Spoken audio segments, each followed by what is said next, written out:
Good evening. Today is May 5th, 2025. I call to order a meeting of the Brockton Finance Committee. Will everyone please rise and join me in honoring our country by saluting our flag? I pledge allegiance to the flag of the United States of America and to the republic for which it stands, one nation, under God, indivisible, with liberty and justice for all. Mr. Clerk, agenda item number 1, please. Item 1, we have the reappointment of Lisa O'Donnell of Brockton, Mass. to the Brockton Public Library Board of Trustees for a 3-year term ending in April 2028. If you could step forward. Good morning, Ms. O'Donnell. How are you? How are you? Well, you're reappointed to the Brockton Public Library Board of Trustees. If you have anything to say, we'd love to hear from you. Hi, everybody. I don't know that I have anything additional to add other than I've enjoyed the role. This will be, if appointed, this will be my 3rd term, and I feel it a blessing that I get the opportunity to participate at the library, involved in many activities, supporting the director. We're a good committee, and I would be honored to be reappointed. Motion to recommend favorably. Second. Any councilors? Question? Nothing? No. All right. Motion is made and properly seconded. All in favor? Anyone opposed? The appointment is recommended favorably. Thank you, Ms. Thank you, O'Donnell. everybody. Thank you. Thank you. Thank you. Mr. Chairman, Councilor Lally. I'd like to make a motion to waive the reading on item number 2. It was read in council and it's kind of lengthy. Can I get a second? Motion is made and properly seconded to waive the reading. All in favor?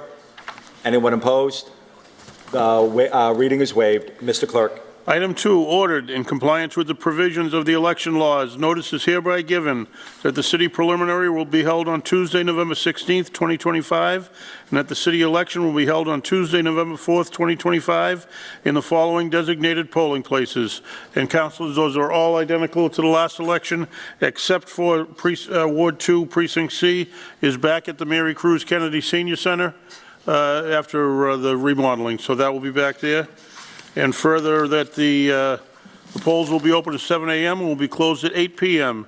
Said voters will then, in their respective polling places, give in their votes each on one piece of paper to the warden for the election of candidates for the following named offices: mayor, councilors at large, councilors in each ward, and members of the school committee. Invited, Executive Director of Elections Commission, Cynthia Hogan. Motion to recommend favorably. Second. A motion is made and properly seconded to recommend this matter favorably. All in favor? Anyone opposed? The matter is recommended favorably.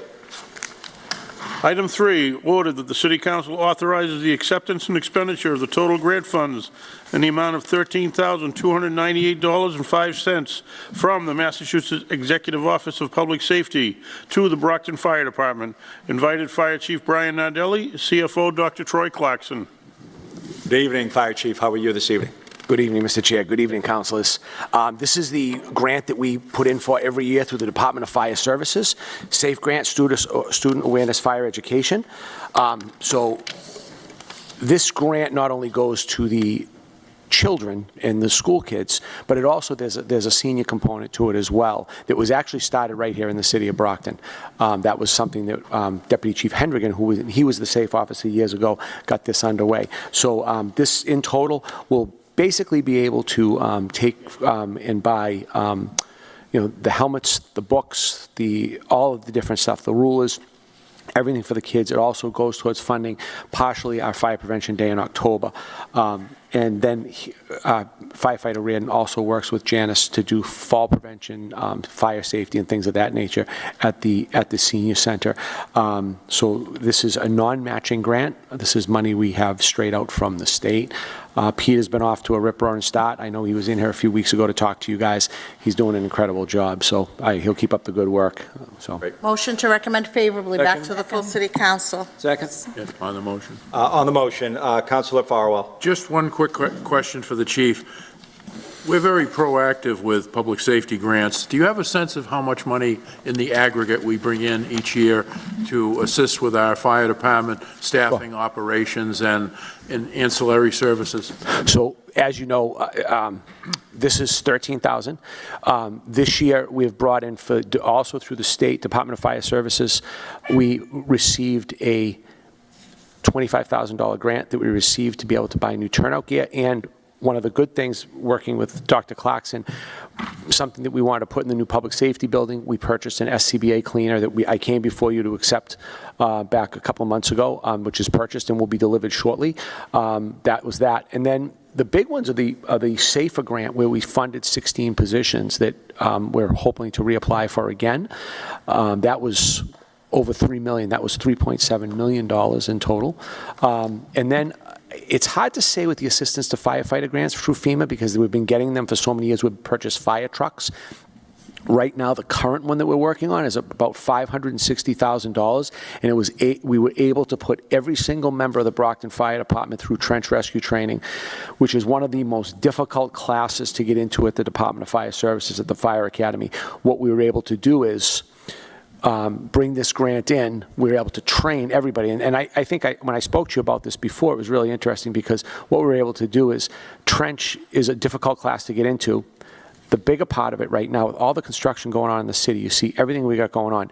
We had some basic training in trench. This is actually the operations level, and we had a lot of guys learn a lot of incredible things through that program, and are actually moving on to get their Pro Board certification, and a lot of them are.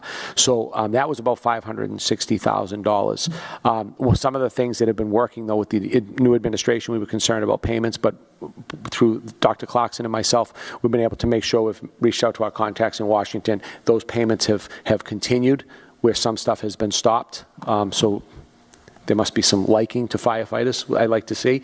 But over the years, we've gotten a couple million here and there. Over the years, we've bought a couple fire trucks with. We bought all new thermal imaging cameras one year through FEMA. That was a few $100,000. I think it would be, I don't know off the top of my head right now, through the assistance. Remember, I think if you remember back when you were mayor, Councilor, we used the community block grant money when we were coming out of some bad times. And you were very helpful with getting and assisting with community block grant money to buy fire trucks. That was early on in my career. I wasn't involved in that, but I remember that happening at the time.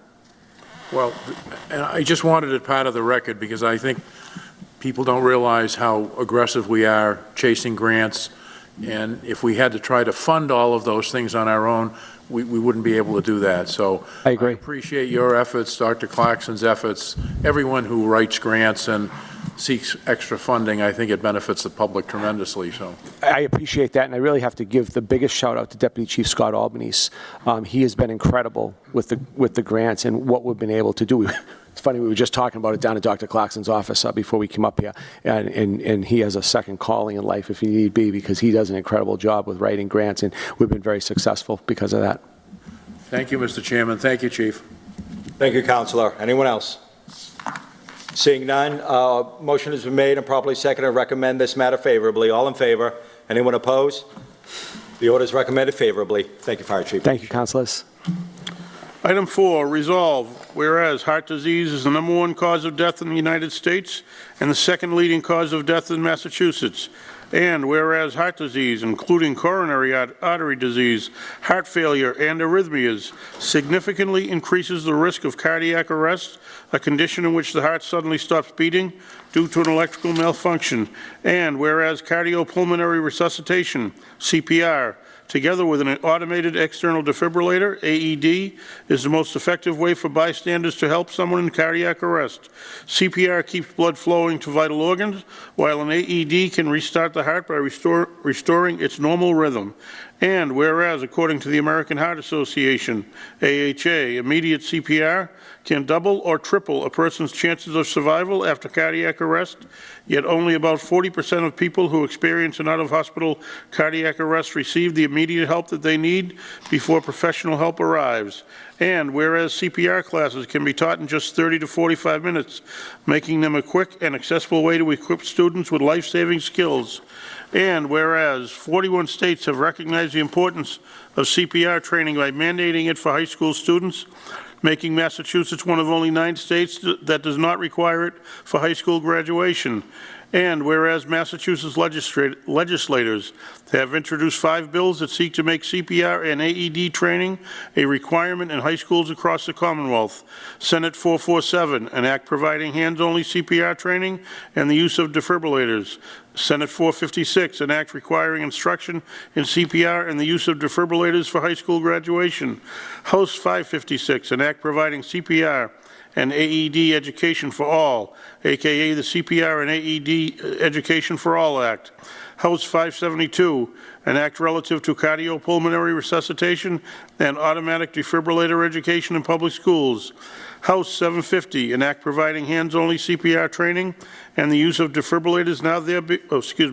Now therefore be it ordered that this City Council goes on record in support of Senate 447, Senate 456, House 556, House 572, and House 750 to ensure high school students receive CPR and AED training, equipping the next generation with life-saving skills. And be it further ordered that the city clerk be and hereby is requested to forward a suitably engrossed copy of this policy order to the Brockton State House delegation on behalf of the entire City Council. Invited, Harvard student Nyan Sapers and any staff deemed appropriate, who are Noor Abraham, Meredith Schwartz, and Seyun Ogundimo. And if I messed any of those names up, I apologize.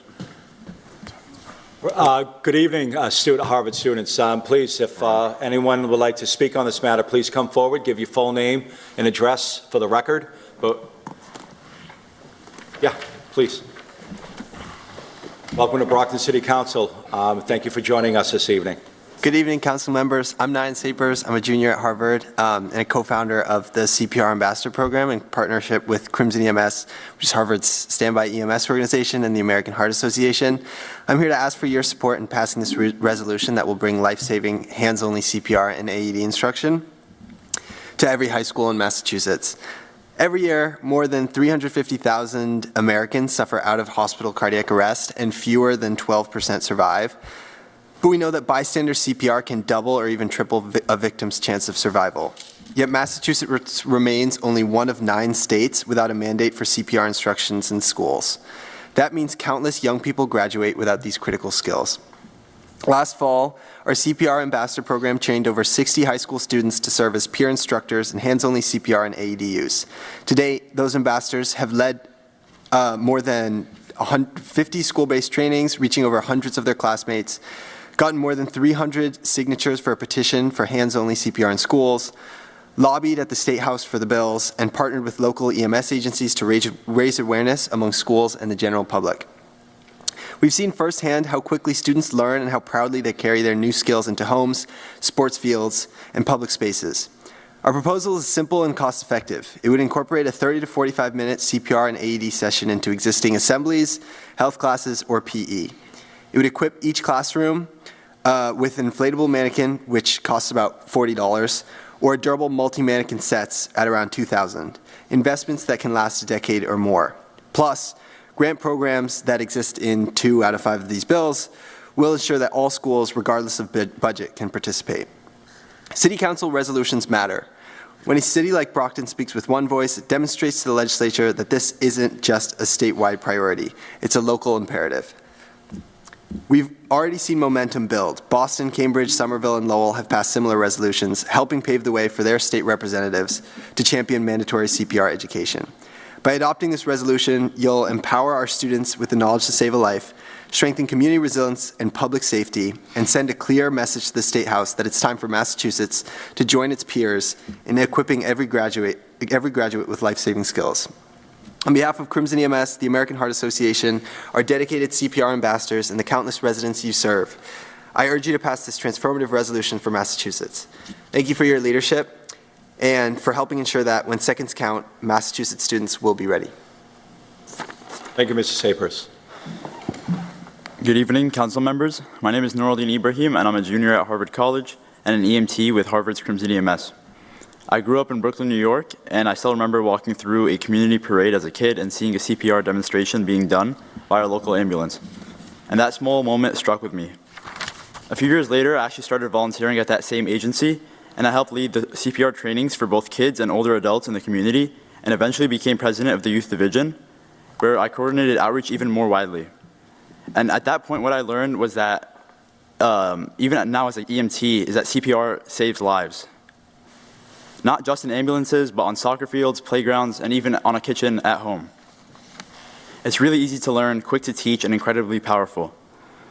That's why I believe so strongly in this legislation. By making CPR training a requirement for high school graduation, we're not just teaching people a skill, we're actually building a generation of first responders.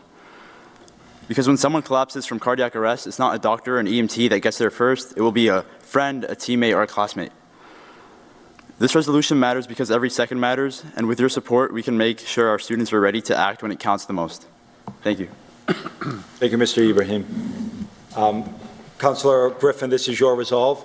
Go first. Thank you, Mr. President. One more. I'd like to speak. Come right forward, my friend. Okay.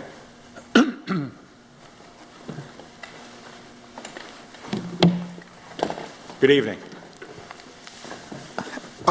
Good evening, council members. You could just state your name, sir, please. Yes. So my name is Sean Gundamu.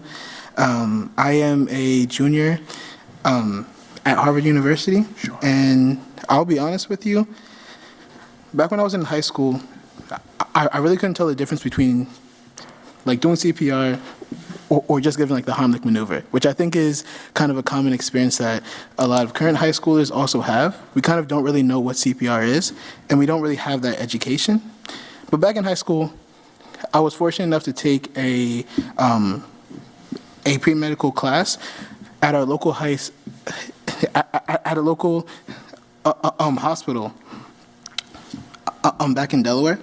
And in that experience, I was fortunate enough to learn about a lot of different like medical emergencies that happen. We were learning about how to treat a variety of like serious situations from pneumothoraxes to like hemorrhages. We learned how to like apply a tourniquet and do all these like impressive kind of major interventions for patients, but we never even touched on CPR, which is one of the easiest interventions for people to learn and to provide accessible care to anyone right when they need it. And this was coming from someone who, at the time, I was really, really aspiring to go into the medical field, and still am, but it kind of shows you that even as a high school student who really wanted to understand what medicine was, there was still kind of a barrier to such an accessible treatment. From that point on, I came into college eager to kind of learn more about what CPR education was and what like emergency medicine was. Here I became an EMT with Crimson EMS, and also currently serve as the operations chief of Crimson EMS. And we do a lot of impressive work on campus, even despite our 1,000 plus hours that we serve on Harvard, providing rapid care for a variety of different emergencies. Had the experience of learning what it means to plan,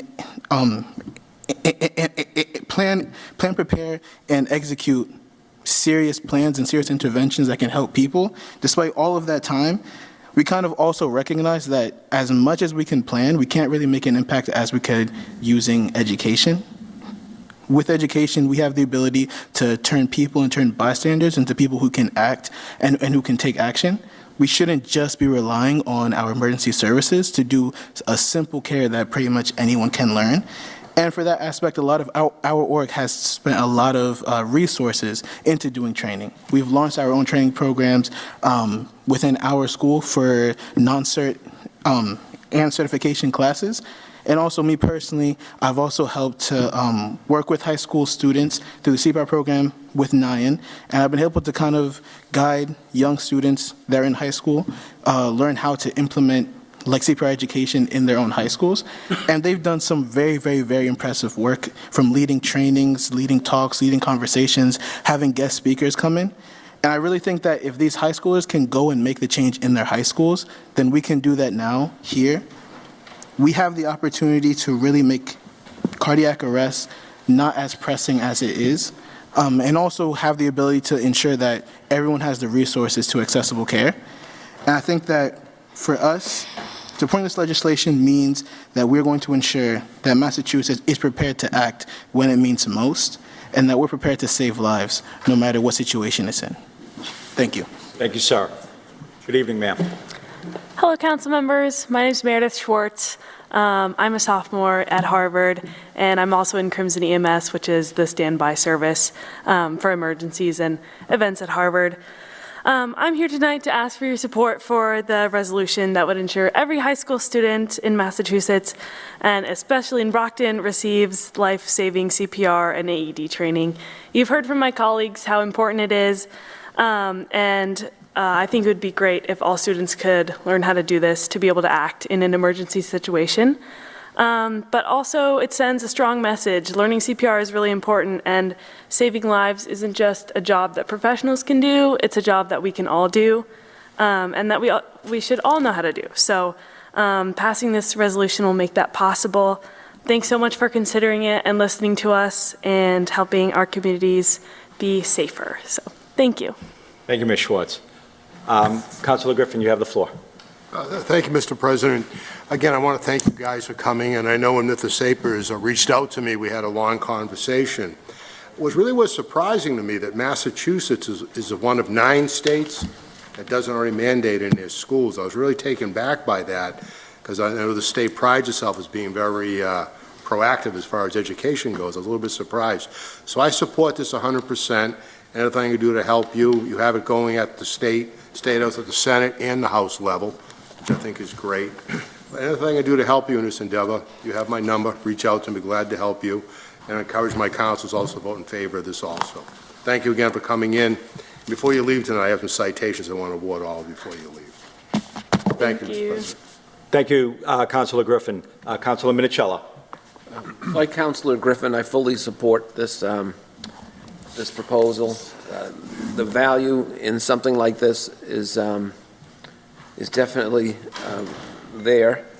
You never know when something's going to happen. You could be with your family. You could be out in public. You could be here at a meeting. You could be at work. When someone is going to have, a heart issue, it's just totally unpredictable. And the more people that know what to do to react, the quicker response time in terms of compressions. Years ago, when many of us were in high school, it used to be 15 and 2, 15 compressions and 2 breaths. We had Mr. Clarity over at Brockton High School. He would be teaching us this on Anatomic Annie, was the name of the mannequin that we would use. But I'm not even up to date now. What could you just tell us? What it's more now compressions, right? You do not do the breaths, or could you just tell us the basics so that I refresh my recollection as to now what the new trend is? Of course.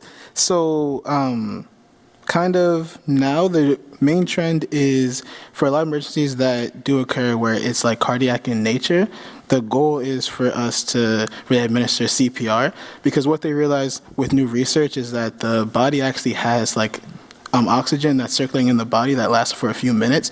So you don't want to delay time with CPR by giving breaths. With that said, in a situation where you're unsure if it's cardiac in nature, we're still doing 30 to 2. So 30 to 2 is generally like the standard in Massachusetts. Did you say 30 to 2? Yeah. 30 to 2. Okay, wow. So 30 compressions, 2 breaths. All right, great. Thank you. Well, thank you all for coming in. I'm sure my fellow councilors are going to support this. Again, it's really invaluable. And if you need it, you want to make sure that there are people around you that can basically perform. So thank you for your proposal and for going forward with this. It's a very good thing for society, basically, to implement. So. Thank you, Councilor. Thank you. Councilor Tavares. Good evening. Actually, I'm very excited to hear this. The reason why, because I am one of those CPR instructor. I've been teaching more than 300 CPR in Brockton community.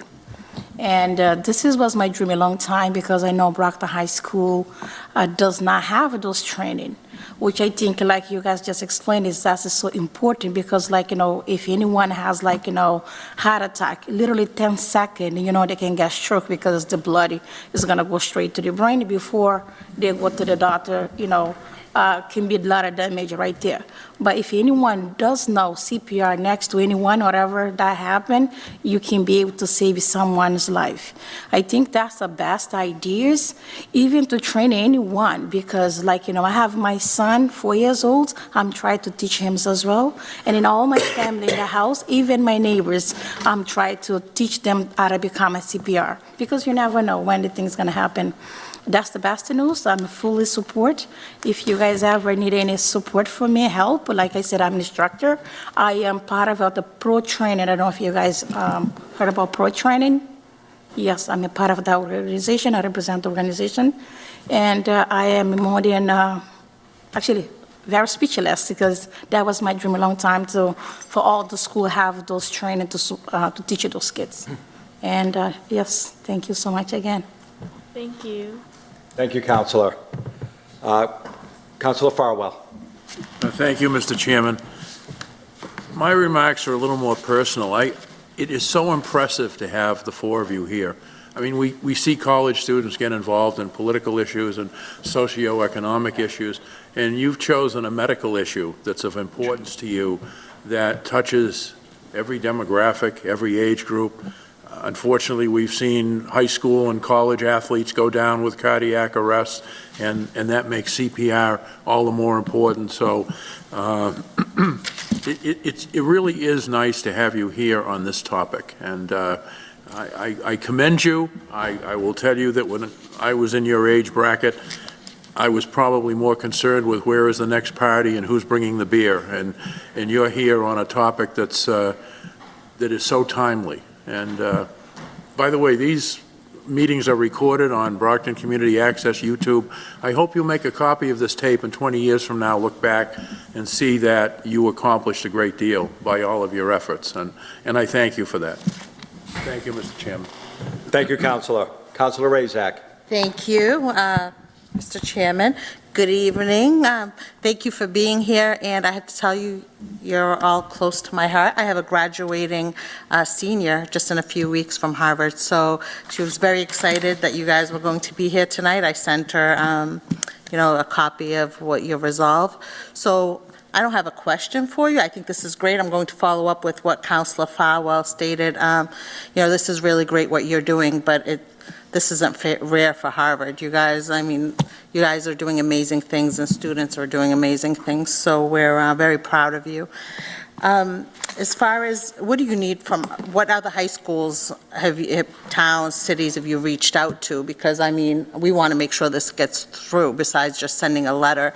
I want to make sure that, it doesn't fall through the cracks, and that things take time to pass in Massachusetts or in government, but so I want to be able to help you get this done. And just a little correction, Brockton High School does offer a CPR, but it's not mandatory. And I also took the classes a very long time ago, before you guys were even a thought, but I didn't know that her name was Anatomic Annie, Counselor? Okay, Yes. I learned Yes, something. it was.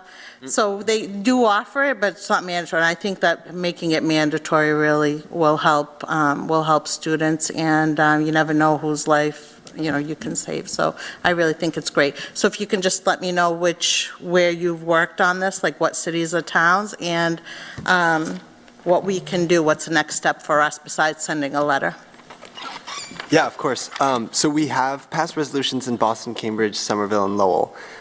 We've reached out to pretty much everywhere else in by population, like the largest in Massachusetts so far, and we're still waiting on responses from some. But if, potentially the city council could put pressure on other city councils to pass resolutions. The other issue is that the hearing for the legislation hasn't been scheduled, which the legislation moves slowly, as I understand. But if there could be potentially a suggestion to the legislature that a hearing date could be set in somewhat of the near future so that we can go in person and testify at the State House, that would be amazing. So I know I'll do my part. I'll reach out to our state reps, and we have a state senator who's actually, tonight's his birthday. He's very involved in the community, and I think he would be very happy to do his part as well to help this move along. So I'll do my part to reach out, and I'm sure my colleagues will too. So we want to see this be successful. So thank you again, and you all have our numbers. I'll get you my card, but you feel free to reach out to us with and keep us updated with the process. Thank you so much. Thank you. Thank you, Mr. Chairman. Thank you, Councilor Azak. Councilor Davenport.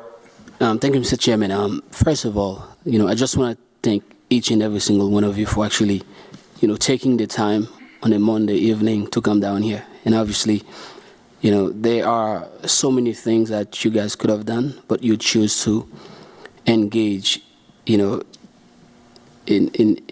such a thing. In my view, I guess, obviously, when I was your age, I don't think this was even in my head. It wasn't until a couple years ago I was exposed to it.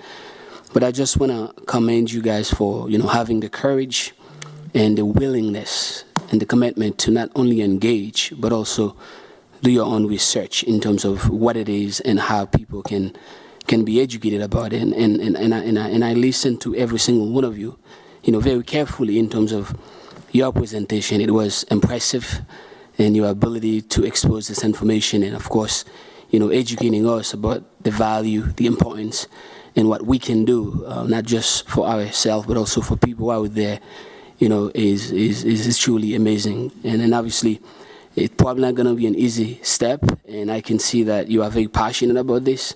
And in my view, if there's anything that I can possibly do, to help you guys out, that I would be more than happy to do so. And I was actually thinking about how we can get you guys, in Boston. Obviously, you acknowledge that Boston is already involved, Cambridge and other communities. And I think this is something that, everybody should learn. And at your age, I think it's going to be very, interesting to see how many people will get engaged by virtue of you guys taking the time to do this. Obviously, the driving probably was tough, but you made it. You made it to the city of Champion. And I can guarantee you that, we duly appreciate, the fact that you guys, take the time to do this. My colleague acknowledged this is obviously being recorded.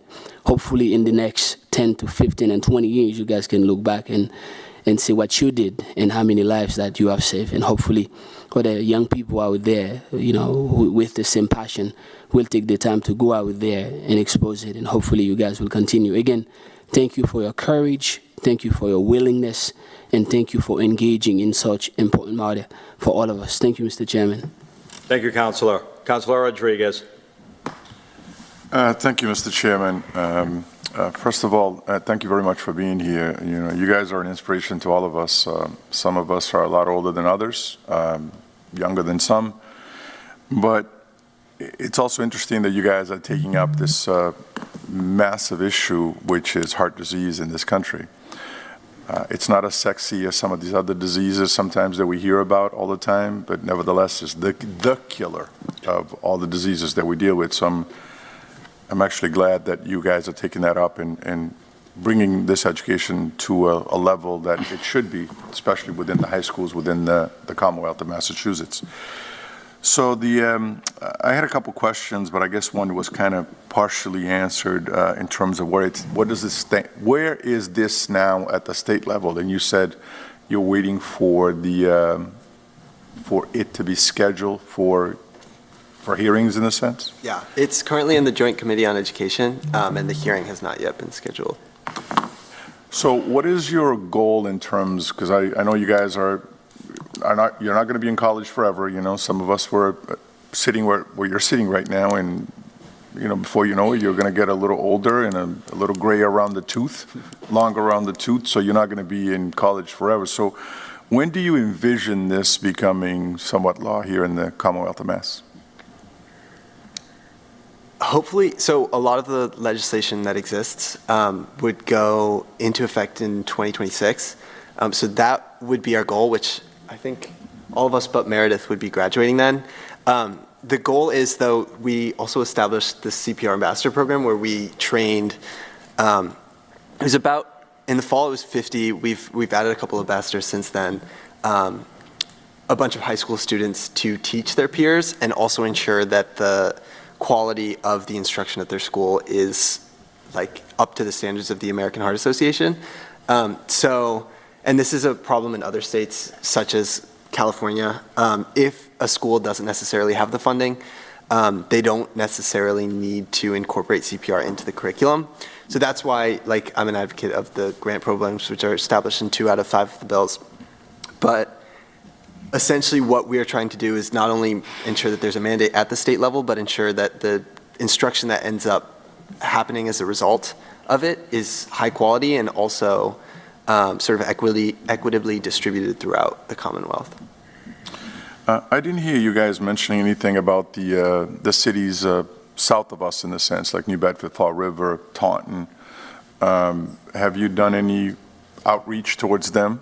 We've reached out. We still haven't gotten responses. Okay, well, some of us have some relationships with those cities in the sense, so we could actually make some phone calls and see if we can kind of expedite that process for you. That would be amazing.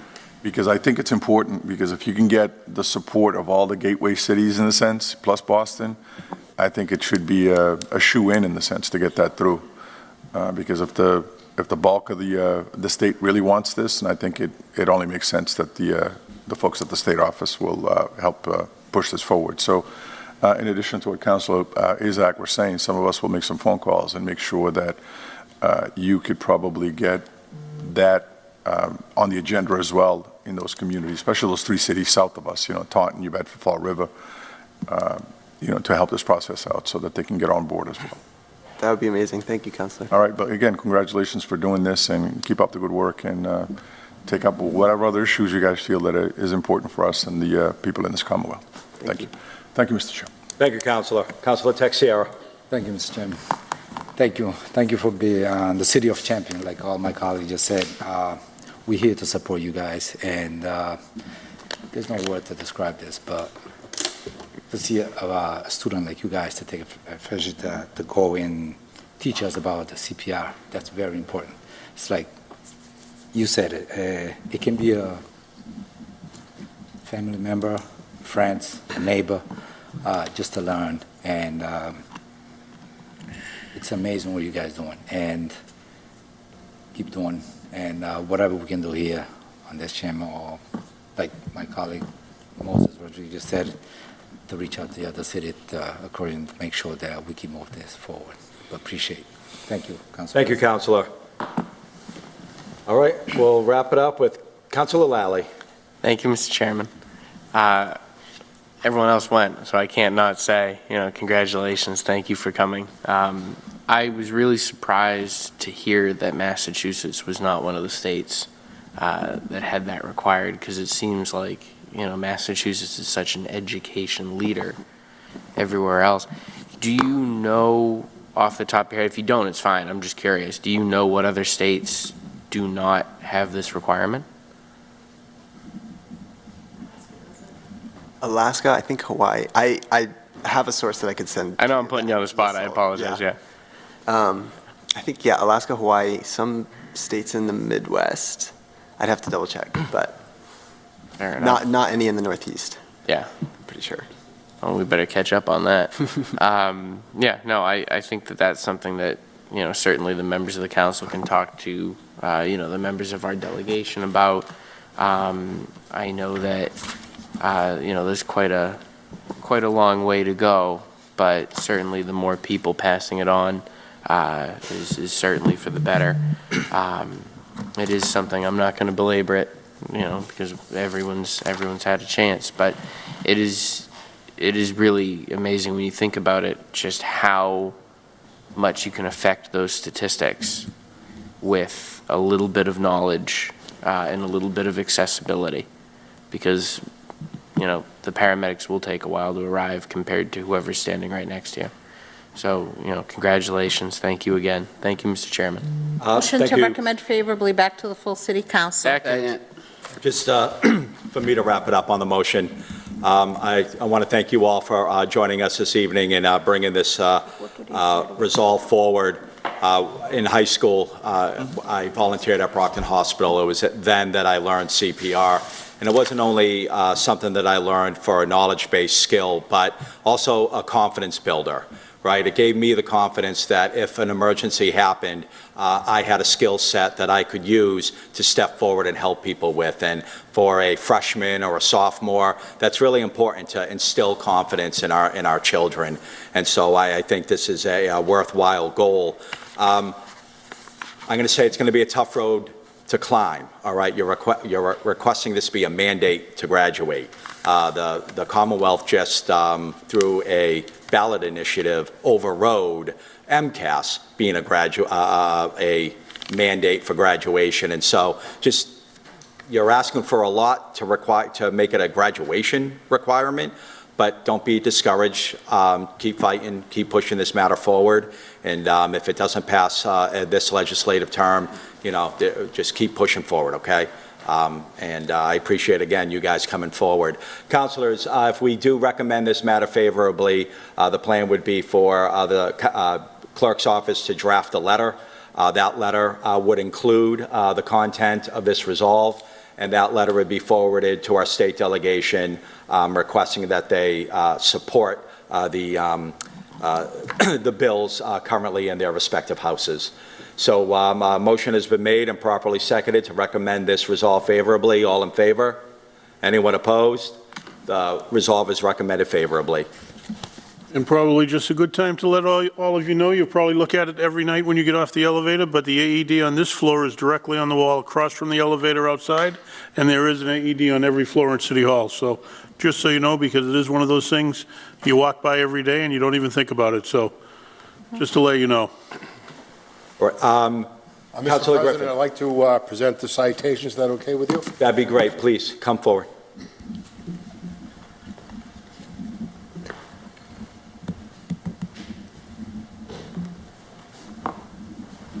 We could do this right in here so the camera can see it. And Councilor, if you'd want to take one of those microphones.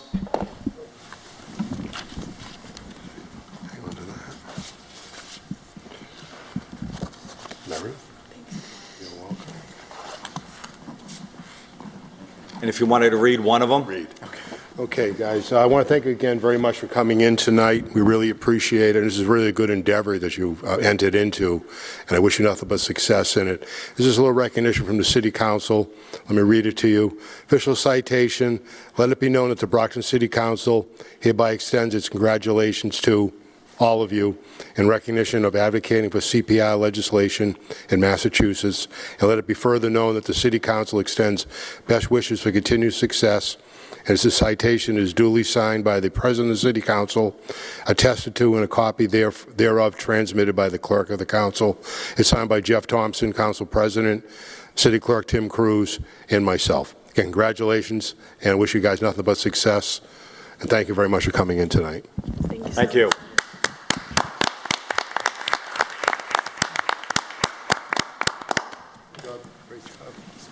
All right, councilors, before we go to councilor recognition, I would like to recognize the second group of the Cape Verdean Association ESOL class students. Thank you for being here this evening. Welcome to Brockton City Council. It's a pleasure having you join us this evening, so we're really happy to have you here. Councilors, councilor recognition. Any councilors have anything? Councilor Razak. Thank you. First of all, I would like to thank everybody that participated in Keep Brockton Beautiful. This past Saturday, the weather ended up being absolutely great for a cleanup. I know you, Council President, was there with your youngest daughter, so thank you. Thank you for always participating. We also, I know Mayor Sullivan was there, as well as a lot of department heads. So it's always a great event, and we had, once again, a good turnout, and I'm always amazed at the amazing people that want to come in from out of town and help us clean up Brockton. A special thank you to Heights Crossing, who's been sponsoring the event and having a barbecue after for a number of years now, so they did a great job, as well as a special thank you to Urban Air, which is the new trampoline park up at Westgate Mall. They were also there. They gave us some raffles, and they're raffling off some birthday parties, so they were very happy to be in the community. So Thank you. Thank you to all of them. And now the fun part. Today is Cinco de Mayo, and we have a few birthdays, and my number one birthday is my youngest daughter, Georgina, who is a soon-to-be Harvard graduate, who turned 22 at 4:30 this afternoon. So happy birthday to Georgina. And our local senator, Senator Brady, also celebrates a birthday on Cinco de Mayo. So happy birthday to him and everybody else who celebrates today. So thank you. Thank you, Councilor Razak. And just backing up the Make Brockton Beautiful Day, there will be another one. There's discussion that another one will be held in October, and that will be held at the VFW on Quincy Street. So we'll all have another opportunity to make this beautiful city beautiful again. Also, happy birthday, Senators Brady and to Georgina. Thank you. Anyone else? Seeing none, with no further business before this committee, I declare this meeting adjourned.